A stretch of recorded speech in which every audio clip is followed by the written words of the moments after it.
সূর্য অভিনয় করে ডিনার সামনে। বিস্তারিত জানতে সম্পূর্ণ ভিডিও লাইক দিয়ে দেখতে থাকুন। সোহাগ আমিষ রান্না করলে রূপা সোহাগকে অপমান করে।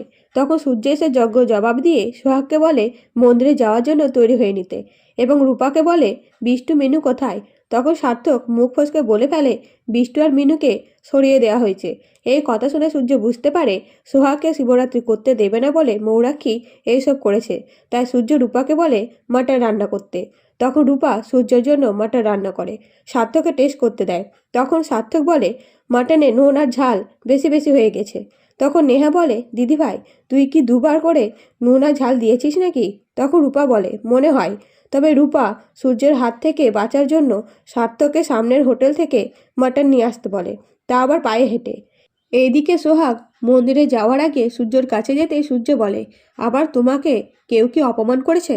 তখন সোহাগ বলে আমাকে কেউ কিছু বলেনি, আমি মন্দিরে যাব তাই বলতে এলাম।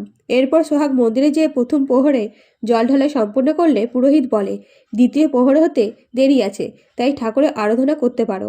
তখন মন্দিরে উপস্থিত সমস্ত মহিলা বলে তুমি গান ধরো, তারপর আমরা সাথ দেব।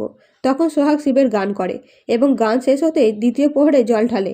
এইভাবে 4 প্রহর জল ঢালার পরে সোহাগ সূর্যের জন্য মন্দিরে অপেক্ষা করতে থাকে। তখন মন্দিরে সবাই বাড়ি ফিরে গেলে পুরোহিত বলে মা তোমার স্বামী আর আসবে না, তুমি এরকমভাবে কতক্ষণ অপেক্ষা করবে, বাড়ি ফিরে যাও, দিয়ে উপোস ভেঙে নাও। তখন সোহাগ বলে না স্যার আসবে।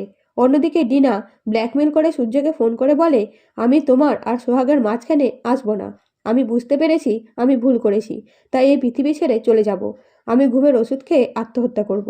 এই বলে ফোন রেখে দিলে সূর্য তাড়াতাড়ি ডিনার বাড়ি এসে ডিনাকে বলে তুমি এসব কি পাগলামো শুরু করেছো? তখন ডিনা বলে আমি পাগলামি করব না, তার জন্য তোমাকে আমার একটা রিকোয়েস্ট রাখতে হবে। আজ ভ্যালেন্টাইন পার্টিতে আমার বন্ধু বান্ধবীরা আসবে, সেখানে তুমিও উপস্থিত থাকবে। এই একটা রিকোয়েস্ট রাখো শেষবারের মতো। তখন সূর্য রাজি হয়ে যায় আর বলে আমি কিছুক্ষণের জন্য থাকবো, তার বেশি কিন্তু থাকতে পারবো না। তো বন্ধুরা নতুন নতুন আপডেট পেতে পাশে থাকবেন। ধন্যবাদ।